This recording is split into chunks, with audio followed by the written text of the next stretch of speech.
Hi guys, I'm going to read this email. I keep all details private as I usually do now, I'm beginning to do, but I think it's interesting. It brings up something interesting that speaks to the Eastern way. Here we go. Additional thoughts. I can understand the criticism. By the way, this preface with, this is on the topic of young men. A favorite topic of mine in terms of helping young men to strike out on their own, find independence, and make their way in the world. And I get a lot of criticism for that. Not a lot, but some criticism for that from people who basically say I'm too one-sided, that, the idea of rugged individualism and independence, it doesn't always work in all situations. That sometimes being some men can benefit from being a part of a larger collective family, the extended family. That's a better environment for some, especially here in the East. So anyway, a friend of mine wrote back and had some thoughts. Here they are. Additional thoughts. I can understand the criticism for being too Western, etc. That's what people say, I'm too Western. I've bumped into that a lot, and certainly some is merited. But interestingly, that's what people have hungered for, a different way of seeing and doing things. Here's one argument that might help the more recalcitrant, coddled guys who aren't happy but who like the cushiness of their home and familial relationships too much to let go. You said it in language that I'm even hesitant to say sometimes. I like it because that's exactly how I feel about it. As you know, in the East, there is such an emphasis on the team. There's such an emphasis on the team and the community and a de-emphasis on individual achievement or supremacy. Yeah, that's true. And lots of this goes back to Confucian thinking, as Howard Gardner points out in that article I sent. So here's the deal. A guy who pulls his own weight and can be his own man is of infinitely greater service to his family and community than a man who has a more dependent, parasitic relationship to it. If people realize that, then maybe it won't seem like such a different paradigm. The son who can provide for his parents in old age or sickness is actually more in keeping with Eastern philosophical values than a son who mooches or remains in the position of a child. Interesting perspective. For those of you that aren't familiar, haven't spent time in the East, or aren't familiar with the concept of Confucianism, it's basically a system of, well, you've probably heard of Confucianism, you've probably certainly heard of even Confucius say, but it's the tenets that have the most influence here in the East that I've seen so far are the ideas of authority, the allegiance to authority, your deference to authority. That includes your parents, elders, your boss, government, and the like, and the adherence to a structure of a hierarchy, and the wish to have a community harmony and peace through the aforementioned mechanisms. And it works. It really does work here in Japan, and I'm sure this is probably the case in other areas of the East as well. The Japanese very much abide this principle, and you see it everywhere.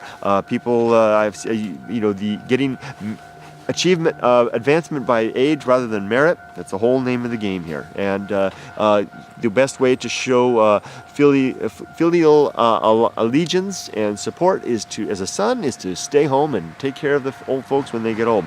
Optimally, you'd want to do that like my wife's uncle did. He stayed home and took over the family household and farm, and he did a whip-snapping good job of it. I mean, he was the man. He filled those boots and then some, and he took care of the parents into their old age and saw them out the door, so to speak. I can't believe I said it that way, and did his role, and now he can enjoy his daughterage, his old age, in comfort, knowing that he abided the mechanism, the sound and standard way done here in Japan. However, his son, who was raised in the same way that he was, with the idea that he would stay home and take care of the family, has completely dropped the ball and is basically nothing more than a loafer and does little to nothing. He's waiting for his parents to die to inherit the family fortune. Quite a fortune it is, and we all expect that it'll probably be blown after that. We actually expect that he'll probably, the family fortune will be divided up among the sons. There is one younger son who's probably eligible to take over. Likewise, in my own side of the family, with my wife's older brother, same situation there. So it's a generational thing. A generation ago, the older sons seem to have fulfilled that role more, but this generation, they're just kind of sliding by for the most part. So that's kind of what he alludes to here with Confucianism. My parents were very good to me and my sister, and I have nothing but praise for them. I will say that in terms of my own personal growth, moving out of the house for college and moving alone to a far off part of the country after college did wonders for me. Yeah, that's yes, that's the kind of thing. I know it's not the recipe and the medicine for everybody, but it certainly I can't really, I can't think of any anecdotal cases or any situations that I've known of where that didn't work out. The only time I've seen that hasn't worked out was when they waited too long and did it after they've been coddled at home for a long time, and then they couldn't handle it. But that's why I say get out young. 20, get the heck out the door.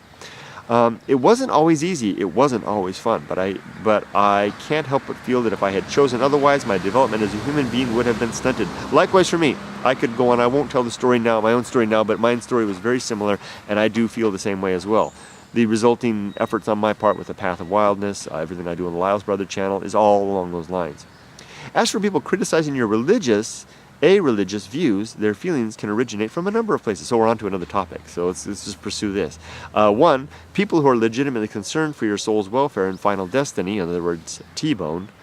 Oh, that's right, my friend Doug. Yeah, and he is very, very much concerned about that. And he and I we understand our positions, and there's no animosity between us at all. But he cares about me. He's worried about my soul, and I want to say, don't worry. People, and I love him for caring about me and he's one of the special people in my life. Doug, if you see this, I really appreciate the fact that you've made efforts to help me. It really means a lot to me. That's the thing. I mean, if I believed that way, if I believed as Doug believes, I would. Well, let me put it a different way. I respect the fact that people who believe that are looking out for me because he's genuinely worried about me. You know, if someone really believes that there's a heaven and a hell after life, and they don't want to bother me with it because they're afraid of making me upset, that's not much of a friend, right? I mean, if they really do believe that, I mean, I would expect them, and I would appreciate the fact that they make an effort towards helping me. I was just talking to Mormons down the road there. They didn't bring up religion. They caught me on the street. And but if they'd brought it up, I would be more than happy to talk about it, and I'd appreciate it. You know, it's like proselytize away. I'm not a believer, and I probably won't become one, but I appreciate the effort. Okay, 2, people with deeply held religious convictions who fear that you might be leading others down a destructive path. Yeah. 3, religious people who have had really bad experiences, real or perceived, with proselytizing atheists who vigorously attack or hold in utter contempt or disdain anyone who disagrees, and this can rise from negative experiences with the way secular media treats people of faith. 4, people who are angry and feel helpless because people like Madeline Murray O'Hare and the court system I don't know who she is, have had a curtailing impact on the expression of their deeply held faith in the public sphere. They believe that their rights and religious freedoms are being taken away, and if they see you as part of that threat, then you might find yourself facing the backlash of all of their pent-up frustration and anger. I'm sure there are more reasons, but I think the first rule of empathy is listening to others and understanding their perspectives. And I'm sorry, friend, but some people just can't or won't listen. It cuts both ways, and no worldview is completely innocent. If protecting ourselves is part of the survival drive, that includes beliefs and opinions as well. When you come back to America, I hope the political situation is more civil.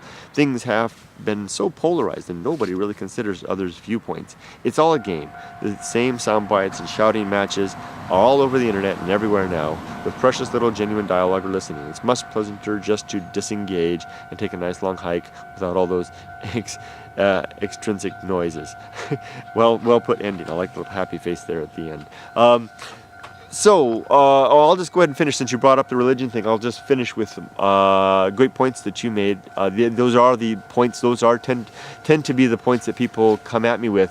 Usually tends to be the 3 things that Sam Harris sometimes talks about. The 3 things. The one is the arguments that come at me. One is the expression that they're right, and they want to show me that they're right, and they're afraid that I'm trying to show them that they're wrong, that their religion is wrong. Or 2, that they want to show that the religion is good, or 3, they want to go after my atheistic views. So it's usually one of those 3, and I've kind of come to accept those. My position though has changed in recent months. I basically I'm kind of becoming hands off on the whole thing. And the reason is that I think that the internet is going to solve the problem. I think that for the most part, a lot of the religion in the world is on its way out the door due to the internet. I think it's going to be a matter of time. So what I'm going to work on instead is trying to plug up the gaps in need, where religion does a great job of helping people, like a sense of community and support and reassurance and this sense of having a purpose in life.